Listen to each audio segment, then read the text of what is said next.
Shalom, saya ucapkan selamat sore kepada ibu-ibu semua, selamat bertemu. Salam sehat dari saya, kita bersyukur kepada Tuhan, kita boleh sehidangan firman Tuhan pada sore hari ini. Sebelumnya kita berdoa. Kami bersyukur kepadamu ya Tuhan Yesus oleh karena kebaikan Tuhan kepada kami semua di waktu-waktu yang telah berlalu. Kami telah banyak menikmati berkat Tuhan, baik kekuatan, kesehatan, berkat jasmani rohani, bahkan perkara-perkara ajaib yang kami lalui bersama dengan Tuhan. Dan pada sore hari ini kami mau bersama-sama mendengarkan Tuhan berbicara kepada kami. Engkau urapi hamba-Mu secara khusus dan Engkau urapi seluruh ibu-ibu, seluruh jemaat Tuhan yang bersekutu pada sore hari ini. Di dalam nama Tuhan Yesus kami pertaruhkan waktu ini. Haleluya. Amin. Baik ibu-ibu yang saya kasih dalam Yesus Kristus, kita mau belajar bersama firman Tuhan. Nas firman Tuhan yang diberikan kepada saya terdapat dalam Roma pasal 10 ayat yang ke-14 dan 15. Saya akan membacakan ini dengan cepat karena kita tidak punya banyak waktu. Sekali lagi Roma 10, 14 dan 15, firman Tuhan berkata demikian. Tetapi bagaimana mereka dapat berseru kepadanya jika mereka tidak percaya kepada Dia? Bagaimana mereka dapat percaya kepada Dia jika mereka tidak mendengar tentang Dia? Bagaimana mereka mendengar tentang Dia jika tidak ada yang memberitakannya?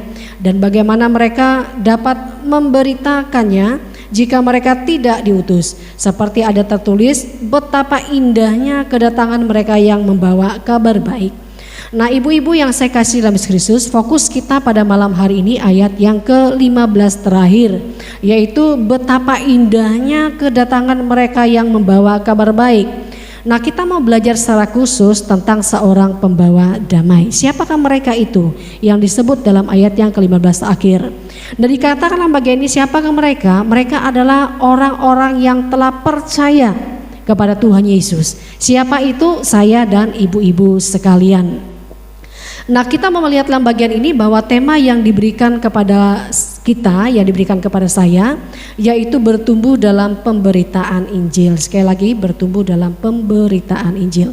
Nah kalimat ini ibu-ibu mengacu kepada semangat kita dalam pemberitaan Injil itu. Sekali lagi mengacu kepada semangatnya kita dalam melayani Tuhan. Karena banyak orang di antara kita ini yang begitu semangat mencari Tuhan, begitu semangat melayani Tuhan, semangat melakukan sesuatu untuk Tuhan.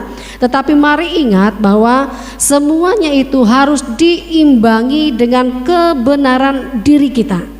Sekali lagi pemberitaan kita yang disebut dalam bagian ini haruslah diimbangi dengan kebenaran diri kita, ibu-ibu yang saya kasihi. Itu ayat yang keempat. Nah kalau kita lihat ayat yang ke-15, ada kalimat di situ dikatakan indah. Betapa indahnya si pembawa kabar baik itu.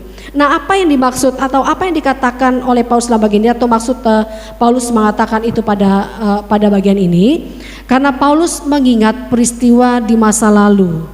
Paulus mengingat peristiwa di masa lalu di mana Israel begitu giat bekerja untuk Tuhan, begitu giat melakukan sesuatu untuk Tuhan, tetapi dikatakan mereka gagal. Mereka gagal. Mengapa mereka gagal? Karena tidak ada kebenaran di dalam diri mereka. Nah ayat itu dapat ibu-ibu baca di dalam ayat yang kedua dan ayat yang ketiga, Roma 10, 2 dan 3 itu baca di rumah. Di situ kita lihat bahwa Paulus mengingat sekali lagi kegagalan bangsa Israel ketika mereka begitu giat melakukan sesuatu untuk Tuhan. Dan itu sebabnya dalam bagian ini Paulus mengingatkan betapa indahnya katanya si pembawa kabar baik itu. Yang dimaksud dengan indah ini apa ibu-ibu? Indah ini adalah benar, indah ini adalah baik. Jadi artinya si pembawa kabar baik itu harus benar di hadapan Tuhan, harus baik di hadapan Tuhan. Ini berbicara tentang kebenaran yang ada di dalam diri kita.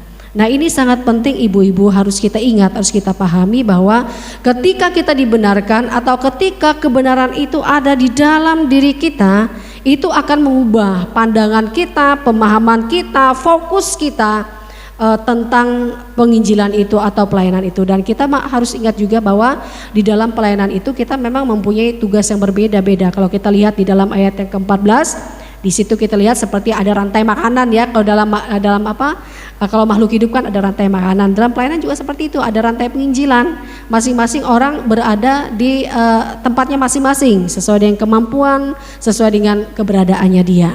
Dan tetapi sekali lagi ketika kebenaran itu ada di dalam kita, ibu-ibu, ini sangat penting. Itu akan mengubah pandangan kita tentang mengubah pandangan kita, pemahaman kita, dan fokus kita atau motivasi kita tentang pelayanan itu sendiri. Karena ketika kebenaran itu ada, kita memandang pelayanan itu bukan lagi sebagai beban, bukan lagi sekedar tanggung jawab, tetapi karena kasih kita kepada Tuhan, ibu-ibu. Itu sebabnya mengapa kebenaran itu penting kita miliki. Yang jadi pertanyaan kita, kebenaran diri itu yang bagaimana? Kebenaran diri itu apa sih gitu ya? Kita sudah tahu bahwa menjadi seorang pembawa berita itu, kebenaran itu harus ada di dalam kita. Karena itu harus sepadan dengan kabar baik yang kita bawa. Kabar yang kita bawa itu adalah kabar baik. Itu sebabnya si pembawa itu juga harus baik, harus benar. Kalau tidak, maka misi itu akan gagal, seperti peristiwa yang tercatat di dalam Roma 10:2 dan 3 itu tentang bangsa Israel yang begitu giat bekerja untuk Tuhan, tetapi kemudian dikatakan mereka gagal karena tidak ada kebenaran di situ. Nah, kebenaran diri ini diawali dengan perjumpaan kita dengan Tuhan. Ingat itu. Kebenaran diri itu sekali lagi diawali dengan perjumpaan kita dengan Tuhan. Artinya kita terima Yesus sebagai Tuhan dan Juru Selamat kita secara pribadi, secara otomatis maka kebenaran itu akan ada di dalam kita. Itu ayat yang keempat. Kalau kita lihat ayat yang ke-14 dikatakan, tetapi bagaimana mereka dapat berseru kepadanya. Kata berseru ini berbicara tentang hubungan yang baik. Berseru artinya orang yang berseru kepada Tuhan, itu artinya dia mempunyai hubungan yang baik. Hubungan yang baik itu pasti karena ada Yesus di hati kita, ada kebenaran itu dalam hati kita.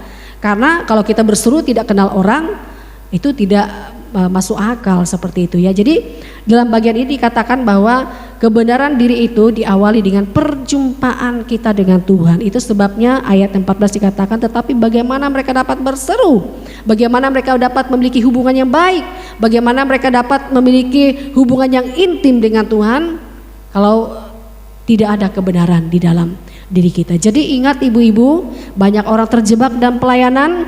Mereka melayani dengan setia, mereka bersekutu dengan giat, mereka bersekutu dengan begitu banyak persekutuan, tetapi kebenaran Allah atau Yesus itu tidak ada di hati mereka. Pasti gagal, apapun yang kita lakukan pasti gagal.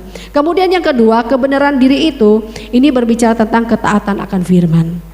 Kebenaran diri itu bukan hanya sampai kepada batas Yesus masuk, tetapi kemudian dia akan melangkah ke kelas yang lebih tinggi lagi atau langkah ke depan lagi. Ini berbicara tentang ketaatan. Kalau kita lihat ayat yang ke-14, sekali lagi saya bacakan, bagaimana mereka dapat percaya kepada dia jika mereka tidak mendengar tentang dia? Bagaimana mereka mendengar tentang dia jika mereka jika tidak ada yang memberitakannya? Ini berbicara tentang ketaatan akan firman ya.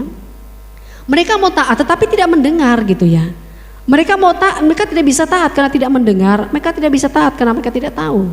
Jadi ibu-ibu yang saya kasihi dalam Yesus Kristus, kebenaran diri itu, kebenaran diri bagi seorang pembawa berita atau kabar baik itu, ini bicara tentang harus ada ketaatan dalam dirinya, ketaatan akan firman.